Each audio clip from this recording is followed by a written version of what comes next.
Jeg hedder Hanne Svendsen og er privatpraktiserende diætist.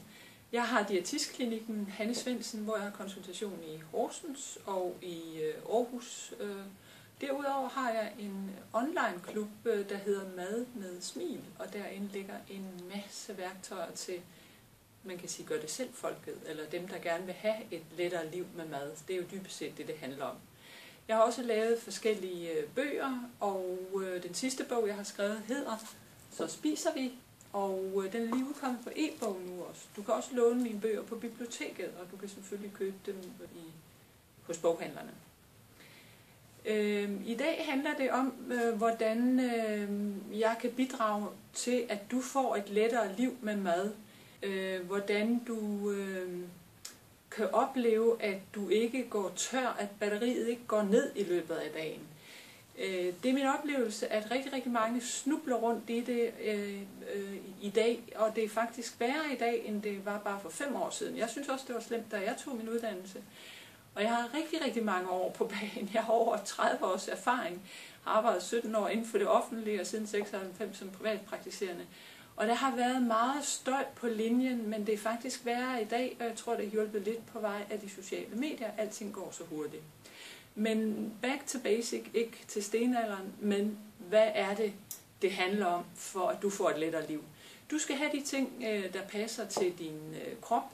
Det er også der, hvor jeg har skrevet hvad, og hvorfor, og hvordan. Og allerøverst står der, vil du have et lettere liv? Og bevidst har jeg lavet et rødt spørgsmålstegn, fordi det handler dybest set om, er det det, du vil? Er du sikker på, det er det, du vil?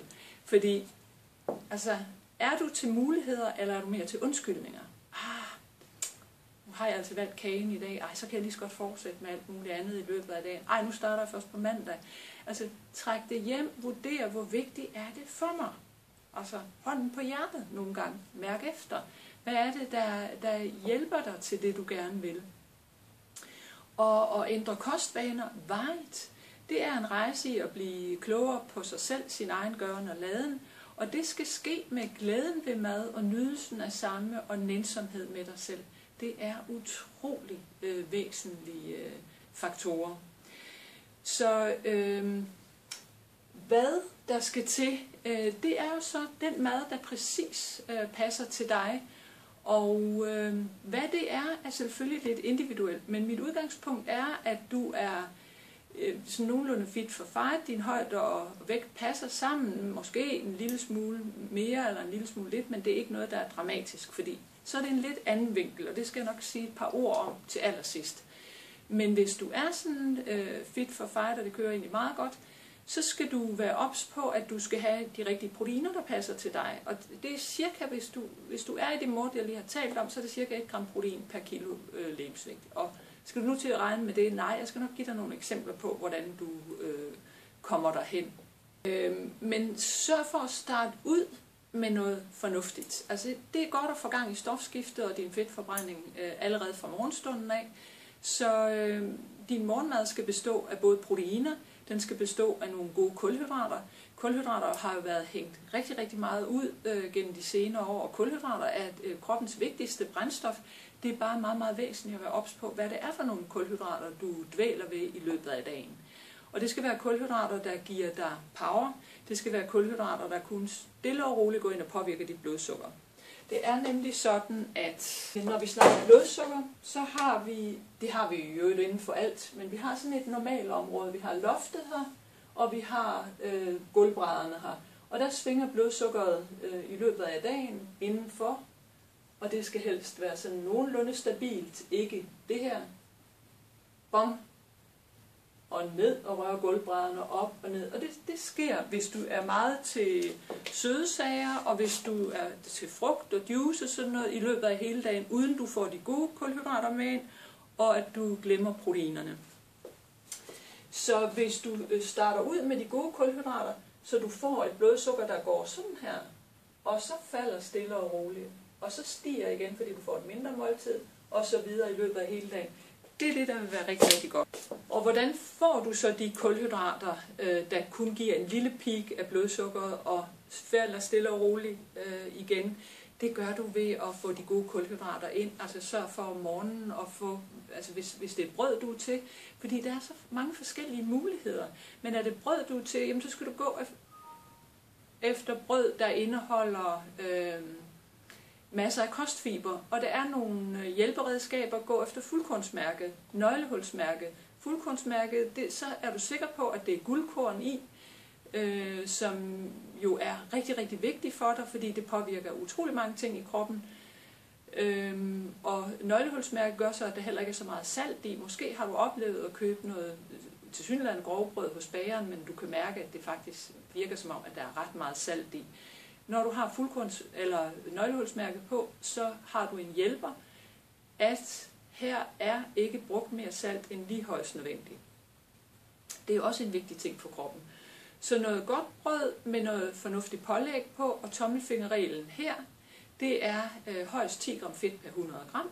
Og så sørg for at få et syrende mælkeprodukt med ind, eller måske endda et glas skummemælk eller et glas kernmælk. Så ender du op med at få nogle proteiner, der passer til din krop. Hvorimod hvis du bare spiser kulhydrater i form af frugt, så får du kun, som jeg har sagt, kulhydrater, og det er de hurtige kulhydrater. Der er ingen proteiner i. Der er kun 6 gode næringsstoffer. Hvis du tager syrende mælkeprodukt, der kan du også komme noget fuldkornsprodukt ovenpå i form af noget havregryn, havrefras, rugefras eller andet, hvad du nu har lyst til. Jamen fra mælken alene får du 12 gode næringsstoffer. Du får masser af ting, der er godt for kroppen. Og husk nu, det skal være de magre mælkeprodukter, fordi de fede mælkeprodukter, de er ikke hensigtsmæssige. Og det er faktisk der, når nogen begynder at snakke om, at mælk ikke er godt, så er det fordi, at de er over i de fede mælkeprodukter. Det er ikke sikkert, at de selv er ops på, at tingene hænger sammen på den måde. Men det er måske det, de har fået med. Altså, der er mange, der roder rundt omkring koster, som går ud med vise kostråd, tror de selv, men som skaber stor forstyrrelse for den enkelte. Så har du fået godt morgenmad, og så skal du så tænke på, at nu skal du have brændstof på igen om et par timer. Og det kunne være i form af et stykke frugt. Det kunne også være i form af et halvt stykke brød med noget pålæg på, eller et stykke knækbrød, eller hvad du nu har. Men igen, gå efter, hvor mange kostfiber er det i. Fordi det er det, der påvirker dit blodsukker. Og hvis dit blodsukker suser op og ned, så får du altså den der fornemmelse af, at du ligesom føler dig udbrændt, udsultet, energien forsvinder fra dig. Og så er det så, at du tænker, måske jeg skal bare lige have lidt sødt, så kører den igen. Vups, siger det, så er du op, hvor det kører fint igen. Og måske kan du holde skansen, fordi du er travlt optaget af et eller andet arbejde, og du er meget, meget fokuseret omkring det. Men om ikke før, så vil du i hvert fald opleve, at når du kommer hjem i de vante omgivelser, at du måske behøver til dem, der er fuldstændig udsmattet og mest har lyst til at lægge sig på sofaen. Så sådan nogle ting kan du få ændret, hvis du vil det. Til frokost sørg for at få noget godt brød. Igen skal du gå efter det der med fuldkornsmærket på. Sørg for at få noget fisk ind, og det der er godt med hensyn til fisk, det er, at du skal vælge de fede fisk, fordi deri har du de gode fedtsyrer for kroppen. Og andet mager pålæg også, og mager ost vil også være fint, og så gerne lidt grøntsager. Og når vi snakker grøntsager, så er vi faktisk over i de grove grøntsager, hvis de skal gøre de gode ting for kroppen. Vi ved jo, at grøntsager og fuldkorn og sådan noget, det blandt andet er med til at hæmme udviklingen af visse kræftformer, så blandt andet tarmkræft og andre ting. Så det er vigtigt med de her guldkorn fra fuldkorn og fra de grove grøntsager. Og de grove grøntsager, det er alt, hvad der ender på kål, blomkål og broccoli, og også de grønne bønner og rødfrugter med spidskål, sommerkål og sådan noget. Og rasper du de ting, så får du jo en lækker salat. Hvorimod, hvis du laver salat af hovedsalat eller iceberg, ja, så kan det kun bruges samme dag. Dagen efter er det slatten og mørk, hvem gider spise det? Det andet bliver faktisk bedre af, hvis du opbevarer i et lufttæt beholder, bliver bedre af at få lov til at stå i nogle dage, få en kraftigere smag, hvis du bruger en god dressing. Og jeg er jo sådan meget fortaler for, at mad det skal laves med kant, og det skal laves med krydderier, og det kræver lidt kærlighed, fordi det er jo ingen kunst at lave mad, hvis du har smør og fløde inden for rækkevidde, så kan du få det lavet i løbet af 5 minutter selv af elendige råvarer. Det kræver lidt ekstra omsorg, og der er vi faktisk helt tilbage til den sidste her med glæde, nydelse og nænsomheden med dig selv, at du er ops på, jamen at du laver noget, der er godt for din krop. Noget, der giver dig det, du gerne vil opnå i løbet af dagen. Netop velvære og energi. Så det handler jo også om, kan du stå ved dig selv? Og vil du stå ved dig selv? Altså, og det sørger for at få masser af energi ind, så du har mere at give af. Hvis du ikke har de her ting ind, jamen så vil du komme over, hvis vi sådan kigger på det på en lidt anden måde, at du vil føle, at du ikke har nok at give af. Nej, hvem kan hælde noget af en tom kop? Hvem kan give noget af en tom kop? Og egentlig skal du betragte dig selv på den måde. Kosten er og bliver vores fundament. Så er vi så næsten igennem arbejdsdagen. Du mangler så eftermiddagsmaden, og der skal du også få puttet et eller andet på. Igen kunne det være et godt brød, igen med fuldkornsmærke på, eventuelt lidt pålæg, suppleret med lidt grønt, suppleret med noget frugt. Eller du kan spise lidt avocado, en halv avocado med noget til. Og det kunne selvfølgelig også være en kage, du måske har lyst til. Det er jo ikke sådan, at jeg fornægter af noget. I mit univers er der ingen forbud. Der er måske nogle restriktioner i forhold til den vej, du vil gå. Blandt andet, hvis du har brug for at skal ned i vægt. Så handler det jo om at få noget, der lige præcis passer til dig. Det er det samme fundament, man skal stå på, hvis man vil leve sundt og holde vægten, som hvis man vil leve sundt og ned i vægt. Det er bare to forskellige veje, man skal ud af.